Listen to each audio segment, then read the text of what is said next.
Are you a manager who is eager to change the trajectory of your career?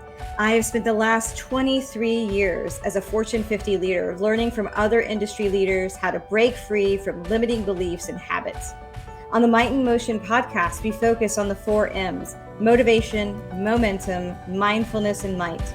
We bring you leaders from Fortune companies, doctors, and entrepreneurs. Their stories of living their own might in motion will inspire you to create your own action plan and achieve your goals. Welcome to Might in Motion. Today's episode of Might in Motion is brought to you by Pantheon FM, Fortunes Magnified. Pantheon FM is changing the world through entrepreneurship. In this community, you will find everything you need to create, amplify, and monetize your world-changing business. Join us at pantheon.community/register/LAUA. Today, I bring to you Elec Simon. Elec is an amazing man. He is an MC and a hype man for business conferences, entertainment venues, or corporate and educational stages of all sizes. An electric storyteller who sets the tone for your event day or night, Elec and his team can meet all your needs. He's hosted Super Connector Media entrepreneurial events, co-emceed the Summit of Greatness with Lewis Howes, and served as a hype man for Operation Underground Railroad charity events, just to name a few. He also brings the choice of his DJ and his powerful percussion ensemble to engage audiences, buffer segments, and fill time as needed. The Orlando-based entertainer is a 20-plus year performer who's wowed crowds up to 25,000 with off-Broadway and touring productions of Stomp, on global music tour stages, on NBA courts, and beyond. Whether you need a single morning show, a post-lunch party, or a multi-day conference, Elec's transformational energy and joy will make your event a memorable one, where participants leave motivated and upbeat. Elec, I'm so excited to have you here. Dude, I made it. It's been almost a year, man. It's been almost a year. And I sent you a picture of this earlier today. For those of you who are listening, this is his drumstick from an event he emceed last year, Lions Den Live, signed by him. I keep it on my desk. So, because it was just such an amazing, you just brought so much power to that event. Every single day. It was a multi-day event. And I just really appreciate what you brought that day. And I'm so glad to be able to bring your message to this audience. Thank you. Thank you for having me. Thank you. Thank you so much for having me. And I remember we was talking at lunch. We was talking at lunchtime. Yeah. That's how me and you connected. Yes. We was talking at lunch. Yeah. And I think there was a drink. Yes. It was. Yes. There was a Mexican restaurant with a giant table of about 15 people. So that was fun too. Yes. Well, thank you for having me. This has been in the making for a long time. And, one thing that we talked a little bit in the green room before we started was, I really want to know your story. Like, how did you end up where you are now, playing everything that could possibly make a percussion sound? I'll give you because I can talk forever. So I'll give you the podcast version. I grew up playing sports, wrestled, football, baseball, but I was always into music. My mother, she was a gospel promoter. She put on gospel shows and concerts and stuff like that. She was a stage manager. So I was always backstage watching musicians warm up, do sound checks. She's like, hey, I was playing with my G.I. Joes, like side stage behind the curtains and just watching her run the show. So I knew what I wanted to do. Then I started playing drums in church and started being around choirs and other musicians and stuff. My mom had me around. And then fast forward, then my history teacher, one of my favorite teachers, Mr. Crow, took us on our class trip to New York City to see Bringing the Noise, Bringing the Funk, the Broadway show starring Savion Glover, Jason Samuel Smith, Omar Edwards, Bakari Wilder, Dermisha Sumbry, Larry Wright, Jared Crawford, Ray King. And I know it's funny because I'm friends with all of them now. It's weird. I'll get to that. So watching that show, fast forward, and we get back on the bus to go back to the hotel. And I remember me being quiet. I remember me saying, okay, God, I was born tonight. I was born tonight. Mm. I get it. I was like, I was born. This is what I'm supposed to be doing. Playing buckets, tap dancing, entertaining, being on Broadway, blah, blah, blah, blah. Then seeing Stomp on Yeah. HBO. And I was like, wait a minute, hold on. There's Bring Noise Before, there's Stomp, blah, blah, blah, blah. Fast forward, I said, I'm going to be in one of these shows. And then I just worked my butt off. And then I auditioned for Stomp and traveled the world. And that was history. After that, I got Stomp and That said, is because Bring Noise amazing. Funk, yeah, Noise Funk, they closed before I was, they closed. And then Stomp was having auditions. I auditioned for Stomp in Boston, got the gig. My back went out, back injury. They sent me home 2 weeks before I was supposed to start doing the show. So I rehearsed for 8 weeks. 2 weeks before I was supposed to start doing the show, they said, you can't do the show. We got to send you home. Mind you, I beat out 900 people. 980 people was at the audition. So I'm crying. I'm thinking about suicide, everything, mad at the world, just angry. Gave up hope, didn't believe in nothing. 2 years passed. They called me back, said, hey, can you show us that you're healed? I was like, I got to re-audition for the show that I made it in. They said, yeah, we need to know. This time it was 1,700 people in New York City. I got my Oh, job wow. back like just like Muhammad Ali did. He got the belt back. Got my job back. Did it in New York City 6 years and did the tour for 4. And then my career just took off from there. So that's how Elec Simon's story started. I gave you the short version. There's stuff in That's between, but I gave you the amazing. short version. But like people talk about, and I'm a religious person, Mhm. and people talk about their testimony, right? And they get called up for their testimony, right? And your testimony was literally you like you said, you're like, hey, you prayed to God, and you're like, hey, I heard God. I knew this was your calling, Mhm. Mhm. right? And it's Mhm. so cool I to be was at that born. age to Yeah. be open to that message. Yeah. 16 years old I was, and I remember a guy who I went to school with, Josh Steff, I'll never forget. And people, my buddy Adam Dawes, people was looking at me in the back of the bus like, hey, what's wrong with you? I was like, nothing. I was just quiet Yeah. because after what I seen, I was like, I'm gonna know every single person on the stage that I'm watching. And they're my big brothers. Jason Samuel Smith, I was just with him last week. He's one of the best tap dancers in the world. Omar Edwards, talked to him on the phone. And you say, I mean, it's just like I know all the people who I seen, Bakari Wilder, who I seen on Broadway when I was 16. I Yeah. have their numbers. I talked to Yeah. them on FaceTime. I've been there. You know what I'm saying? So it's like it's weird. What's for you is for you. It's already written. We just can't turn the page. God don't let us turn the page yet. He don't let us Right. turn the page. So that was it. It was written for me. I knew I was born that night. Yeah. Now, I mean, you obviously had a 2-year period that was pretty rough because you basically said, hey, you can't be in it yet, right? And Mhm. so many people get stuck in that. They forget the yet. I like What that. Can I what steal helped that? what helped pulled you out of that, you know? I'm be honest, and I'm an honest person. Them 2 years was the worst. Yeah. That's when I started doing school shows. People say, hey, can you come just drum? I really didn't have no message for the students yet. But I kind of did.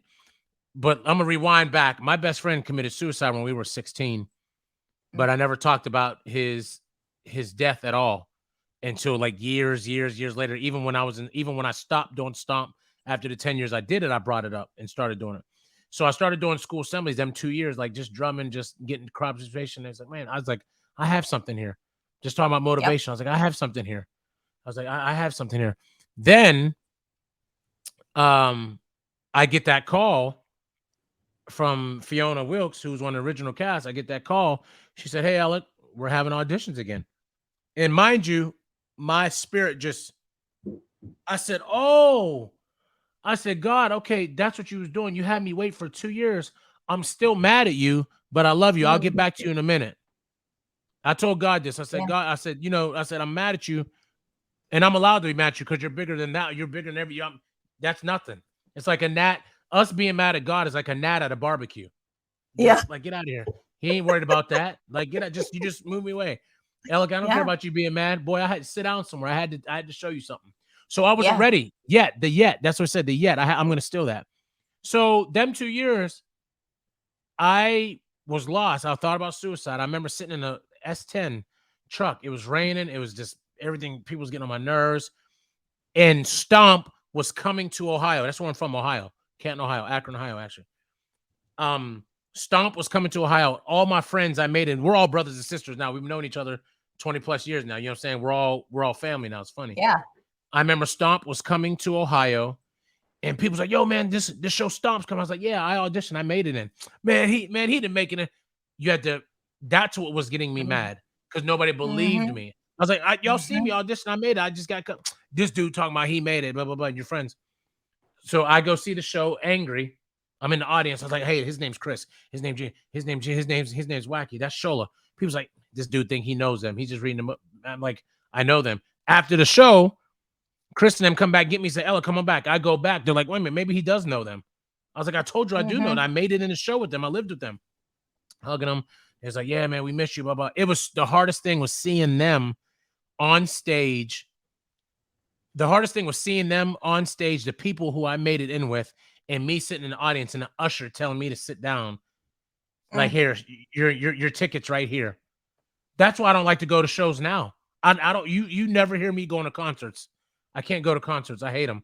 I don't know why. I don't go to, like, "Hey, we're going to go see a concert," because I want to be up there, because Yeah. it brings me back. That brings me back. Like, I don't. I'm cool. I'm good. I don't need to see that. I don't need to see that. Yeah. So I was scarred. I was scarred bad. I was an evil person.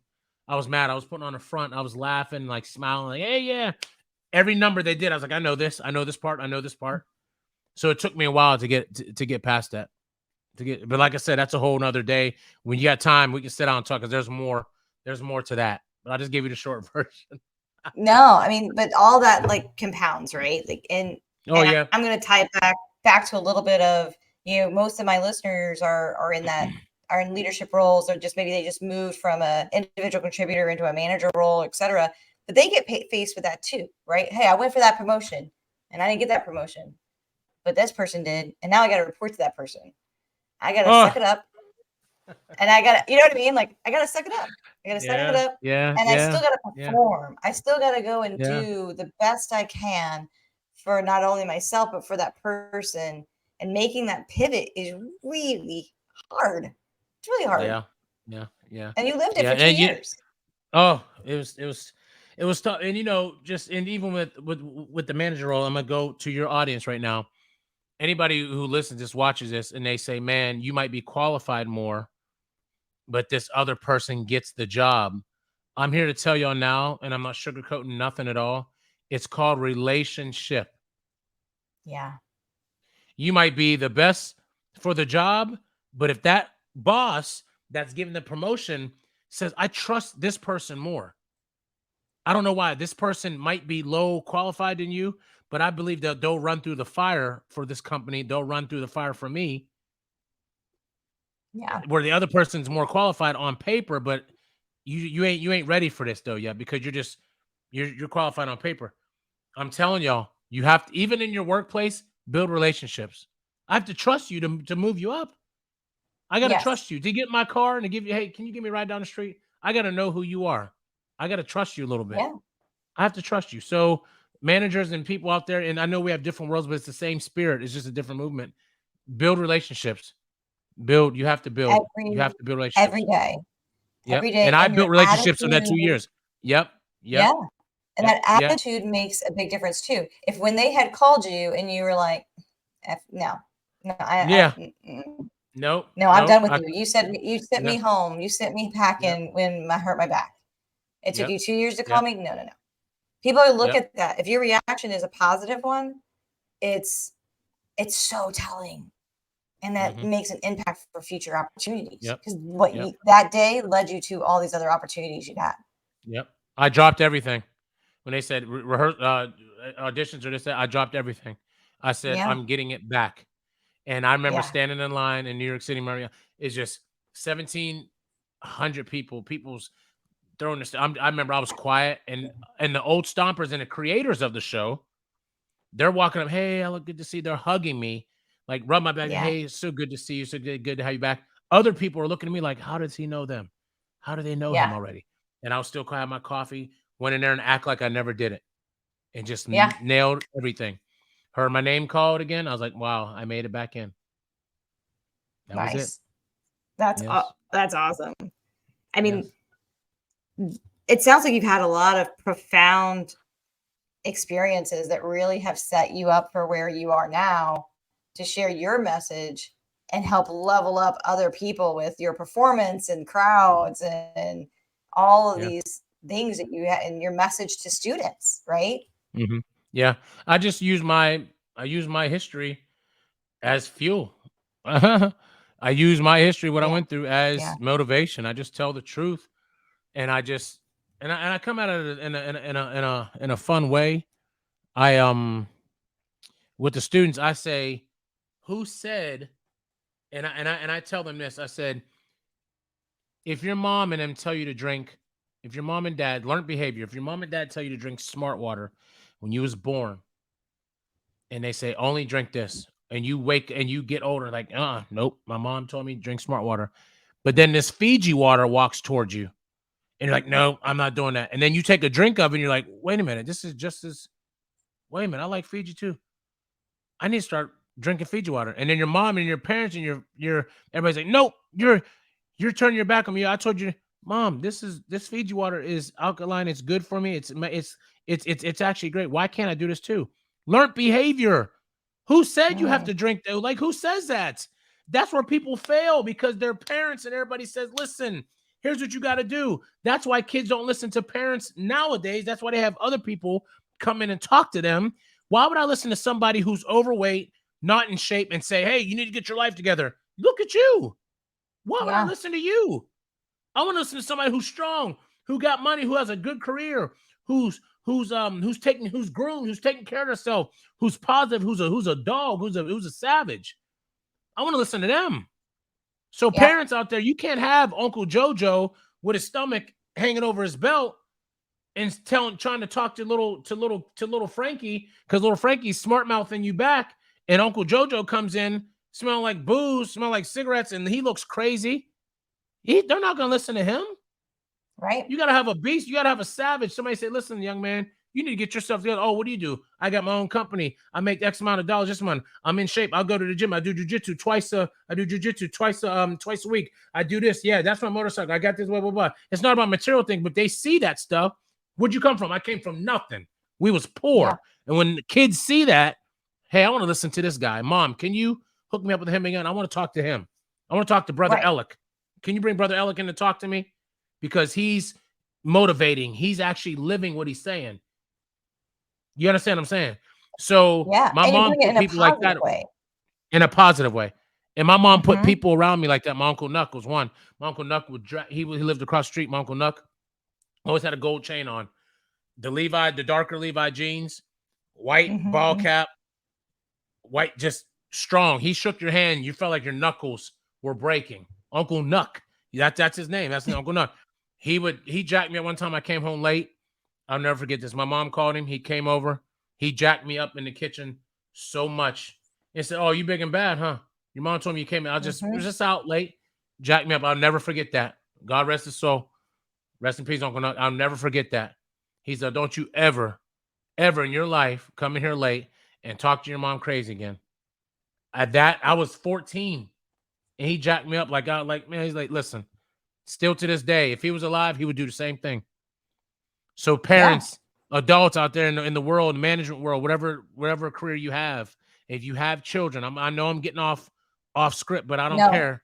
You have children, you're have not off somebody script. in their okay, have somebody in your life that they're going to look up to. If it's a female, have a professional, strong female. If you're not, if in parents, if you're a mother and you ain't got your stuff together, your kids is not going to listen to you. I'm being honest with you. They're not going to listen, because they're saying, "Well, mom, look at you. You're not doing your Yeah. best. You're not doing everything." Or the dad, like, dad, look at you. You don't work out. Why you tell me to work out and eat healthy? You just ate a bag of donuts. Why would I listen to you? So put your kids around the people who you want them to be like, and let them find their Yeah. own way. That is so true. I mean, I've got two girls, and Mm, when I first had them, and you can go back, and anybody can go back and look at my stories, right? I was a completely different person. mm, I was 50 pounds heavier. I couldn't keep up with my own kids, right? They're wow. 7 and 9 now, right? I went on a journey 3-4 years, I guess 4 years ago now. I was like, no, I'm not going to be that. I don't want to be that example for these two girls that this is how you should grow up to be. Right. So now they see someone who goes to the gym every day and lifts weights and that can go ride bikes with them and we'll try new things and we'll try different foods and we'll go do things like this, like the podcast. They see a powerhouse. They see an example. They see a powerhouse. Right? Yeah, they see an example. They see their mama. They see a powerhouse. Like mom done changed her life. Wow. Exactly. Congrats And they to may you. not remember, like they may not remember it because they were little, right? But like they can go back and look at pictures and be like, who was that woman? Right? You know what I mean? And so my mission is like, how do I set an example to them as a female? But then how do I surround them? Like you had an uncle, your Uncle Nook. How do I surround them with other women, right? That can also be positive examples? Because that's what I remember growing up, right? Like I remember, Miss Pam. Miss Pam lived down the street, right? Miss Pam could punish me just like my mom could. Like, oh no, there's like 7 or 8 people I can name when I was growing up, like Uncle Jay and Uncle Richard, all them people, that was down the street that will whoop me, and my mom would sit there and say, when you get done whooping him, send him home. That's just how it is. Yeah. Now you grew up in Ohio. I grew up in Georgia, right? Like, okay, same difference, right? And I think sometimes in today's environment, it's don't get involved. Don't say anything. It's not your kid. Right? Well, you know what? If nobody stands up for the kid, you end up with more trouble, right? And I think you're probably, I'm sure, you Operation Underground Railroad and all this other stuff that you're also been a part of. Like you see what the impact is to a lot of kids these days, and I don't know we can go down that path or not, right? But like, no, you're right, it's bad. You're right, and to bring that up, we can, like I said, we can go down that path, but I'm gonna just go there and stop and just get gas, and then we'll get back on track. But yes, with the underground, like I got mad when I landed back home in Orlando. I landed back in Orlando. Our airport is crazy. It's Disney. It's kids. It's people. It's weirdos probably standing around that don't even have to go through the gate. They're just there. Whole bunch of our airport in Orlando is always packed. Always. So I flew home from the tour a couple weeks ago. No, and matter of fact, this was in Baltimore. This wasn't even in Orlando. I'm in Baltimore, and just like you said, nowadays people can't discipline their kids. Like, okay, that's not my kid. I'm not gonna say that. If I see a kid acting, I say, look, bro, you tripping right now. You need to go over to them. I've done it before to a total stranger, and their mom be like, thank you so much, or dad be like, yo, thanks, man.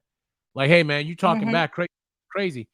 Baltimore Airport, little blonde hair, blue eyed kid, maybe 3 or 4, able to run or walk.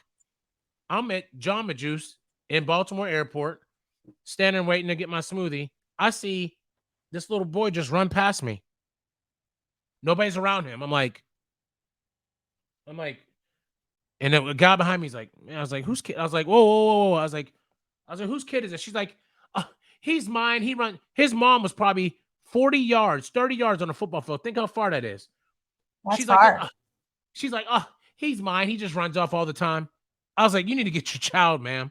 Because somebody would have took him, put him in a suitcase, switched him. Their partner would have put him in a duffel bag, and he would have been on a flight somewhere. You wouldn't have found him, and then you'd have been like, oh, my kid, oh, God, why'd you do this? No, God didn't do nothing. Your stupid butt did it. Yeah. Watch your kids. So stuff like that. So the neighborhood, the village will raise a kid. Where I grew up, you could have left your door open. Everybody's neighborhood. I come from a big family. Everybody's neighborhood kids. We knew each other. My mom disciplined kids. Other kids. That's just how it is.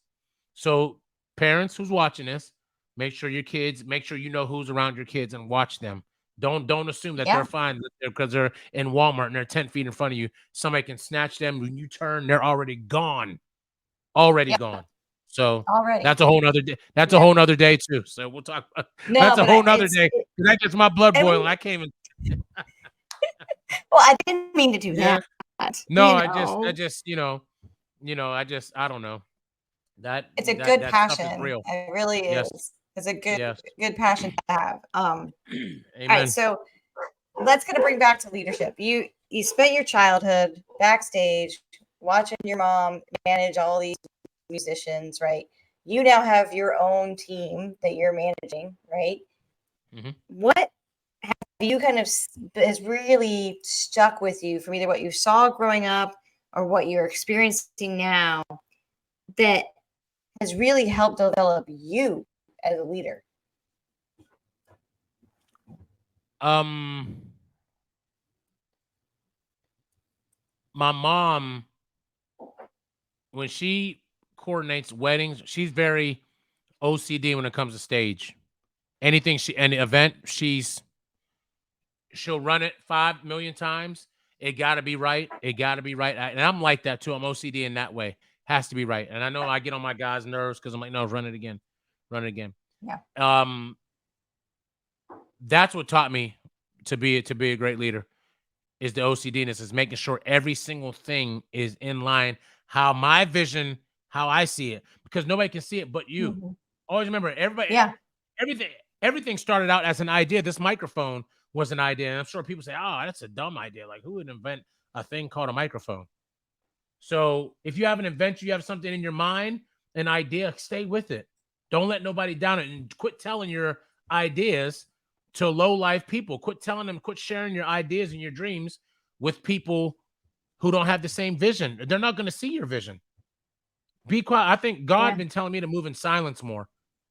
Marianne, I'm telling you, I've been moving in silence so much lately. Just quiet. I haven't posted in social media in 6 days. People are texting me like, "Hey, you good?" I'm like, "Yeah, I'm fine." Why does social media have to be the end all be all? Just because you don't see, I'm just chilling. I move in silence. I'll Yep. post something maybe tonight, maybe I don't know. But that's what taught me is the OCDness. My mom said no. I watched her. Everything had to be in order before she started any show. So that's what I took that over on my side with my team, my drummers. Even if you grew up with me and we're close, it's business. Get to your spot. That's wrong. My Yep. sister, I told him a million times, listen, that is wrong. The chair's supposed to be over a little bit. Oh, Alec, it's fine right there. No, nope, sorry. Mm. Hey, we can't start yet. Do not open the curtains yet. That's me. That's me. I stick Yeah. to it. And I put my foot down. I want my show to be this way. I think that's amazing, not only as a leader, but especially around being on stage, right? So many people are afraid to stand up and do a presentation. They're afraid, like that's their biggest fear is to actually be on a stage. And Mm, I've not been on stages as big as yours, but I did grow up doing theater, and that's probably one of the best darn things that has prepared me for life, especially corporate America life, because mm, you have to present. You might be presenting via Zoom, but you might be on a stage somewhere presenting your content, presenting your idea, presenting your project, right, praising your people on your team and pitching them to others as being, hey, this is the next person to promote. So right. that OCD about being on stage, I think, is completely applicable as well. If you do have to go present something, you got to practice. Mm, Don't just go wing you have to it. practice. Like Mm, practice your presentations in front of the mirror at home, mm. right? All of that If you had to helps get introduce you out. if you had to tell somebody right now, I want you to tell me right now on this podcast. I want you to say, hey, I want you to say your first name, your last name. I want you to say where you're from and what you do. And then there's 5,000 people watching right now. Ready? 3, 2, 1, go.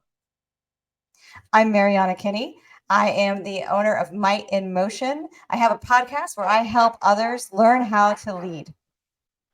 Hello, everybody. My name is Elec Simon. I'm from Orlando, Florida. I am an entertainer and show host, and I teach people how to be themselves. See how I jumped right off of you. So now when people Yeah. watch this, they got 2 examples on how to speak on Zoom and on stage. So you guys got that one for free. But me and Mariana, we ain't gonna keep doing it for free. We take Zelle and Cash App and Venmo. Every day. I'm happy to barter, like Yes, yes, yes, but it's yes. it's so true, and people like just freak out, and I thank God that I had that opportunity growing up because it is so helpful. And the same thing you mentioned earlier about being a parent, right? Now I Yeah. read at church, so my kids can see me on stage, right? It's Mm. church, so everyone would say, well, that's not really a stage, you're at the lectern, da da da. Yeah, but they see me stepping up, They say it's a stage. Don't listen to them. It's a and it stage. helps them realize it's okay. It's okay to be on stage. I like to ask a lot of my guests this at the end of the interview, and so I'm going to ask you as well. if you could go back and talk to Elec from 20 years ago, what message would you give him? I would give 20 years ago, Yeah. I would say you're going to be one of the best event and conference MCs in the world that's ever done it. You're going to bring joy to crowds through percussion, through your gift that God gave you. A microphone and some drumsticks. Them two items took me all over the world. But the last thing Yeah. I would tell my younger self is everyone doesn't care what you do. Everyone is not going to like you just because you're lovable. Last but not least, you will not make it if you do not have God in your life. Yeah. Period. I want to, and then people who, if you don't believe, I'm sorry, to people, non-believers, if you don't believe, that'll go over your head. Don't just disregard if you're not a believer. If you are a believer in God, you cannot do it without him. I'm telling you right now, there's no Yeah. possible way. There's none. There's none. And I mean that from the bottom of my heart. And Pastor Mike, and I'm going to say this real fast. And I'm going to say this at a couple events that I MC and stuff. I'm going to say this. Pastor Mike at Grace, he said, everybody, Carol, what was the saying? Everybody.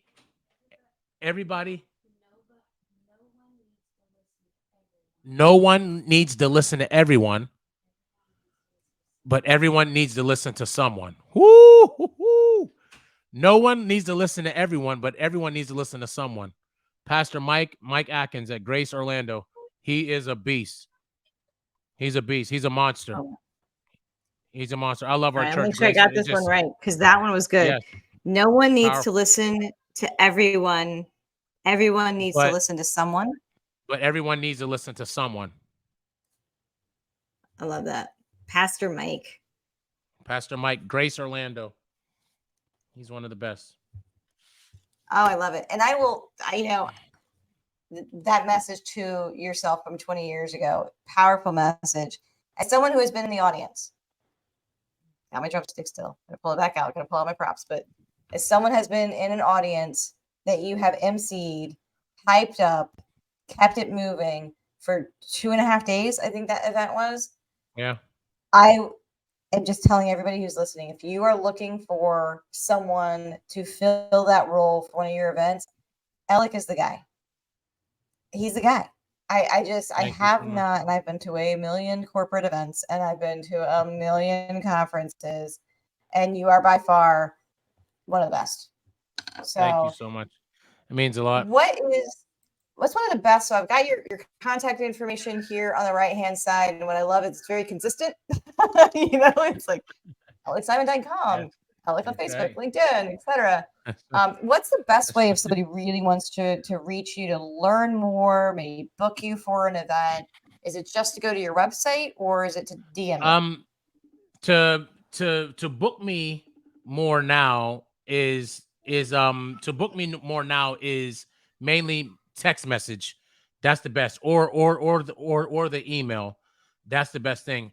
And like I said, I'm starting to do LinkedIn more. LinkedIn messages are kind of like, I like them. I've been liking them because people who've been, it's like, oh, it's just you by yourself. It's not a million of them. Like IG, do not message me on IG. Do not message me on Facebook. Um, the website is getting reconstructed.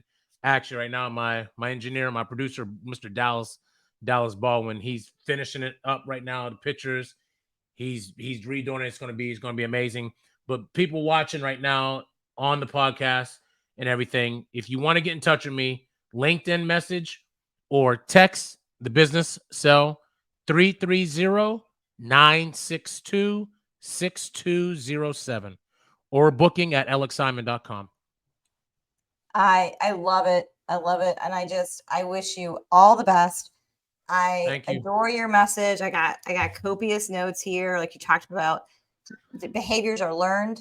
And so Yes. you can set a really great example for others. It's not just your children, but also people that you work with, right? Because once you Right. start raising that expectation, it raises it for everyone.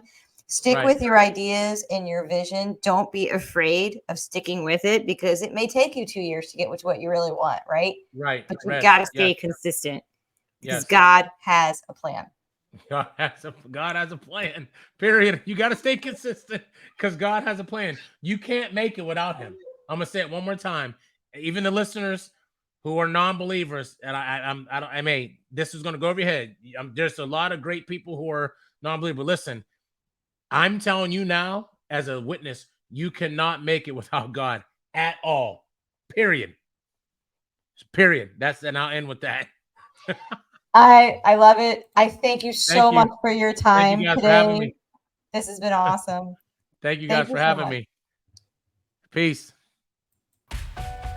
Thank you for tuning into Might in Motion.